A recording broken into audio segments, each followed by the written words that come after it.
కస్తూరికి వంట చేయడం అంటే చాలా ఇష్టం. తను వంటల్ని రకరకాలుగా తయారు చేస్తూ ఉంటుంది. చాలా అంటే చాలా విభిన్నంగా. ఒకరోజు భోజనం సమయంలో ఇంటిల్లిపాదికి భోజనం కోసం కూర్చొని ఉంటారు. అత్తగారు పార్వతమ్మ, మావయ్య శంకరయ్య కూర్చొని ఉన్నారు. కస్తూరి వంటగది నుంచి రకరకాల వంటలు తీసుకొని డైనింగ్ టేబుల్ మీద పెడుతుంది. వాళ్ళందరూ వాటిని చూస్తూ ఉంటారు. కస్తూరి వచ్చి, ఏంటి అలా చూస్తున్నారు?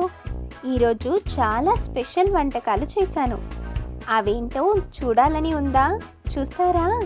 అని వరుసగా ఒకటి తెరిచి, కాకరకాయ సాంబార్, కాకరకాయ పులావ్, కాకరకాయ పాయసం, కాకరకాయ బెల్లం పకోడీలు అని చెబుతుంది.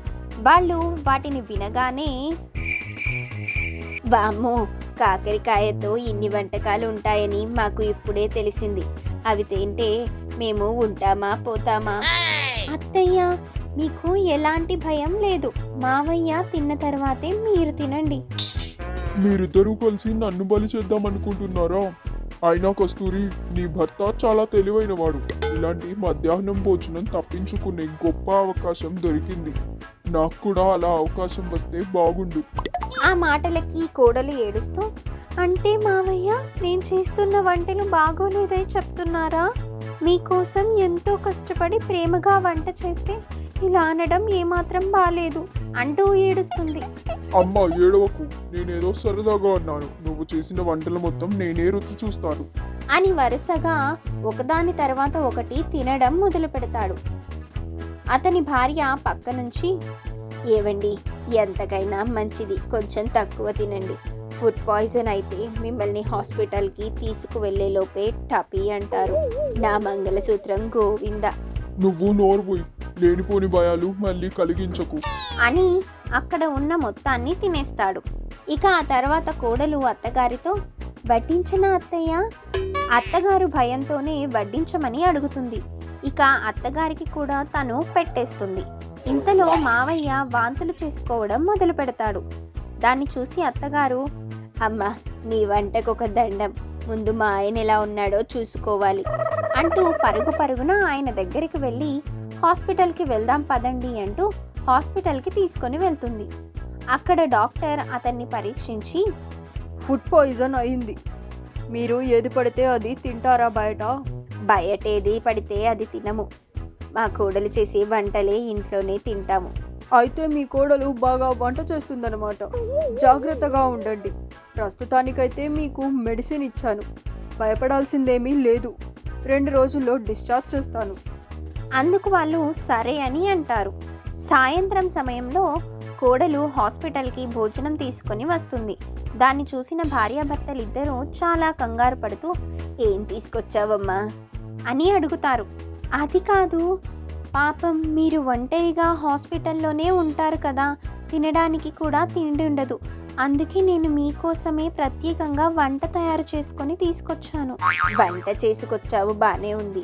ఏం వంట చేశావో చెప్పి తగలడు. కోడిగుడ్డు పాయసం హెల్త్కు చాలా మంచిదని స్పెషల్గా తయారు చేశాను అత్తయ్య. నోటికి కొంచెం తీయగా తగిలితే బాగుంటుందని మావయ్య కోసమే చేశాను. ఆ మాట వినగానే అతను, నన్ను భూమి మీద ఉంచాలి అని చూడటం లేదా? నన్ను చంపాలి అనుకుంటే ఒకేసారి చంపేయి. ఇలా వంటలు చేసి చంపొద్దు. నాకు చాలా బాధ వేస్తుంది అని చెప్పి అక్కడి నుంచి పరిగెత్తుకుంటూ ఏడుస్తూ ఇంటికి వెళ్తుంది.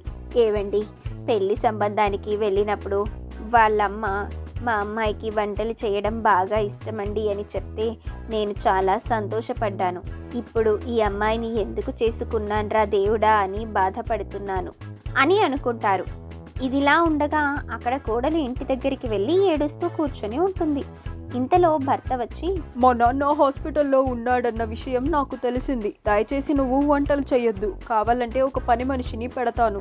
అంటే మీ అందరికీ అంత కష్టంగా ఉందన్నమాట నా వంటలు తినడం. రేపటి నుంచి నేను వంట చెయ్యను, మీరే చేసుకోండి అని కోపంగా లోపలికి వెళ్ళిపోతుంది. ఇక ఆ మరుసటి రోజు హాస్పిటల్ నుంచి అత్త మావయ్య ఇద్దరూ వచ్చేస్తారు. ఇక ఇంట్లో ఎక్కడ పనులు అక్కడే ఉండడంతో అత్తగారు హడావిడిగా పనులన్నీ చేసుకుంటుంది. వంట కూడా తనే చేసి పెడుతుంది. ఇక అందరూ కూడా భోజనానికి కూర్చుంటారు. కోడలు మాత్రం భోజనానికి రాదు. అమ్మాయి కోడలు పిల్ల, నువ్వు ఇలా అలిగి కూర్చుంటే ఎలా చెప్పు, నా మాట విని భోజనం చెయ్యి అని బ్రతిమలాడుతూ ఉంటుంది. ఆమె అస్సలు వినదు. బాగా విసిగిపోయిన అత్తగారు, అమ్మాయి కోడలు పిల్ల, ఒక ఎగ్ దోశ చేసి తీసుకొస్తావా, తినాలనుంది. ఆ మాట వినగానే కోడలు, మీకు స్పెషల్ దోశ తీసుకొని వస్తానత్తయ్య. ఎగ్తో పాటు chat masala, tomato, onions, cabbage, cauliflowers, ఆలు, క్యారెట్, బీట్రూట్ అన్నీ మిక్స్ చేసి దోశ వేస్తాను, చాలా బాగుంటుంది అని హడావిడిగా లోపలికి వెళ్ళి కోడిగుడ్డు దోశ వేస్తుంది. దాన్ని చూస్తున్న అత్తగారు గుండెలు గుబేలుమంటుంది. అమ్మో, అనవసరంగా వంట చెయ్యమని చెప్పాను, ఇప్పుడేం చెయ్యాలరా భగవంతుడా అని అనుకుంటూ ఉండగానే కోడలు, మీరు అడిగిన వేడి వేడి కోడిగుడ్డ దోశ రెడీ, రుచి చూడండి ఒకసారి. ముందు ఈ దోశ నేను తినాలంటే ఈరోజు చేసిన వంట నువ్వు తినాలి. అందుకు ఆమె సరే అని చెప్పి అత్తగారు చేసిన వంటలన్నీ తింటుంది. అవి చాలా రుచిగా ఉండటంతో కోడలు, అత్తయ్య మీరు చాలా బాగా వంట చేశారు.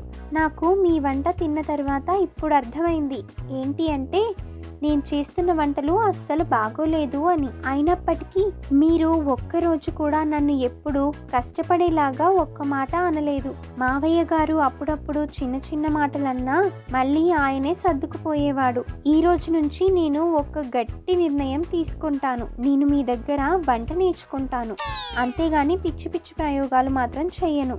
ఆ మాట వినగానే వాళ్ళందరూ కూడా చాలా సంతోషపడతారు. ఆ తర్వాత రోజు నుంచి కోడలు అత్తగారి దగ్గర మంచిగా వంటలు నేర్చుకుంటుంది. కొన్ని రోజుల తర్వాత తను వంట చేస్తూ ఉంటే అందరూ కూడా ప్లేట్లు కూడా నాకేస్తారు, అంత బాగా వంట చేస్తుంది.